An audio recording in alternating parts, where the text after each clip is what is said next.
भिलनी महातपस्विनी सबरी जाको नाम, मतंग मुनि कहकर गए तो ही मिलेंगे राम। सबरी त्रेता युग की एक राम भक्त थी।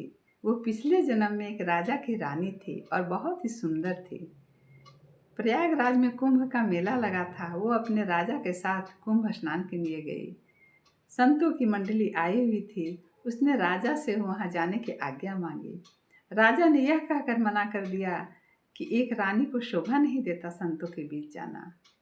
रानी को ये बात चुभ गई और वो वहीं गंगा जी में छलांग लगा दी, ये कहते हुए कि अगले जन्म में चाहे मुझे कुरूप बनाना या छोटे कुल में जन्म देना, परंतु मुझे राम भक्ति देना।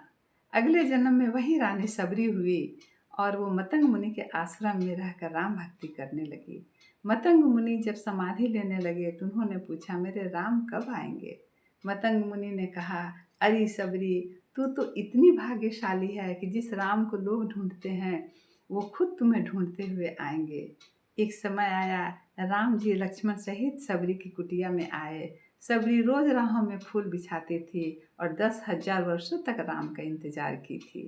तब राम जी आए और उन्होंने सबरी के जूठे बैर भी खाए। सबरी ने भाव विह्वल होकर उनके चरण पखारे और चख चख कर बैर खिलाए।